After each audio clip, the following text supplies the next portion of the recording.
Imagine standing at a checkout counter, holding out your card, and realizing the cashier's hands are trembling so badly she can barely scan your items. You ask her why, and the answer she finally gives changes everything you thought you knew about courage, kindness, and doing what's right. Stay with me till the end. You won't believe what happened when one single dad decided not to stay silent. Before we begin, if you believe kindness can change lives, please like this video and subscribe to our channel so we can keep sharing true and inspiring tales. It was late evening at a small-town grocery store in Portland, Oregon. The store wasn't busy, just a handful of customers pushing carts lazily down the aisles.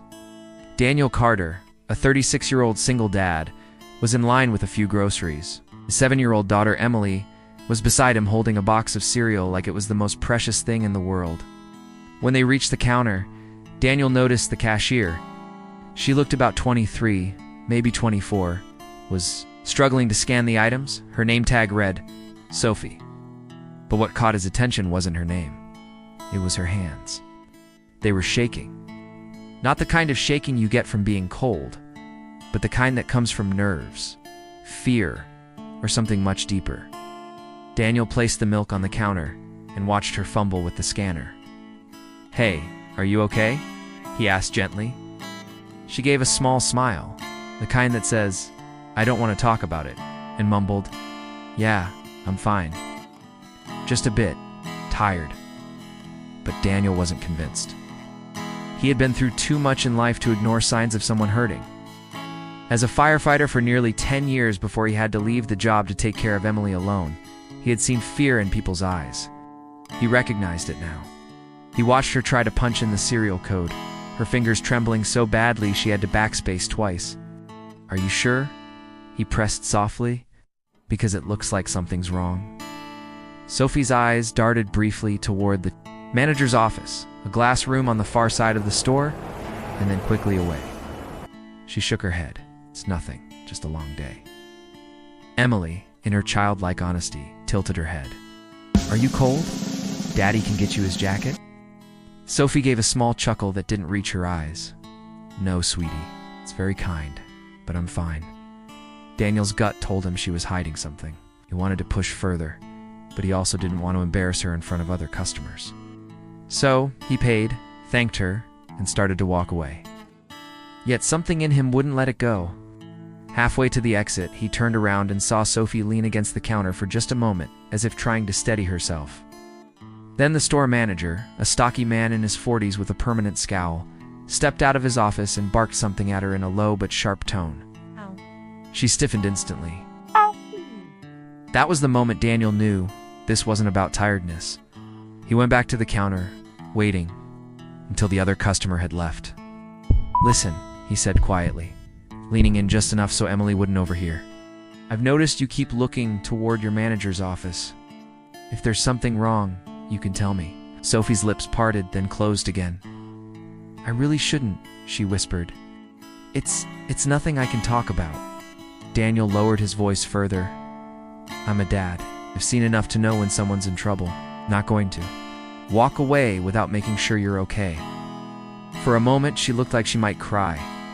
She glanced at the manager's office again, then at Daniel. Her fingers tightened around the edge of the counter. But finally, in the faintest voice, she said, "It's him. He harasses me." Daniel felt his chest tighten. "Harasses you? How?" Her eyes glistened. "Comments touching my shoulder when he walks by, standing too close, saying things no one should ever say to someone at work. Bad. I told him to stop once, and he cut my hours." Daniel's jaw clenched. "How long has this been going on?" "6 months, she whispered. "I need this job. My rent's overdue, and I just can't afford to make him angrier." The weight of her words hit Daniel hard. He looked at Emily, who was blissfully unaware, humming to herself as she played with a keychain. He knew what it was like to feel powerless. He'd been there after his wife passed away, when bills piled up and every day felt like a battle. He took a deep breath. "Sophie, you don't have to deal with this alone." She shook her head. "Please don't say anything. It'll just make things worse." But Daniel wasn't the type to stand by. Daniel didn't confront the manager right there, not with Emily present and Sophie already so shaken. Instead, he told Sophie he'd be back, then took Emily to the car and called his sister to watch her for a couple of hours. Ow. When he returned, the store was quieter. Sophie was still at the counter, forcing a smile for customers. Daniel waited until the line was gone, before walking up again. "I know you told me not to get involved," he began, "but I can't pretend I didn't hear what you said." Sophie's eyes widened in alarm. "Please, Daniel." "I'm not going to start yelling at him in the middle of the store," he assured her. "But I know the law. I know there are ways to make him stop, and I'm willing to stand by you while you report this." Her lips trembled. I'm scared. "I know," he said softly. "But courage isn't about not being scared. It's about doing the right thing. Anyway." After a long pause, she whispered, "What if no one believes me?" Daniel leaned in. "Then they'll have to deal with me. I've seen men like him before, and they get away with it because people stay silent. Not this time." Slowly, she nodded. Together, they went to the break room where Sophie shakily called the company's HR department. Daniel stayed beside her the entire time, his calm presence giving her strength. She described the harassment in detail, naming the manager and explaining how. Her hours were cut when she resisted. The HR rep promised an investigation and told her she wouldn't have to work her next shift until it was resolved. When they walked out, the manager saw them together and frowned. "What's going on here?" he demanded. Sophie's voice shook, but she stood a little taller. "What's going on is that I've reported you." The man's face went pale. You can't." "I can," she said, surprising even herself. "And I did." Daniel stepped forward just enough for his presence to be felt. "You're done intimidating her.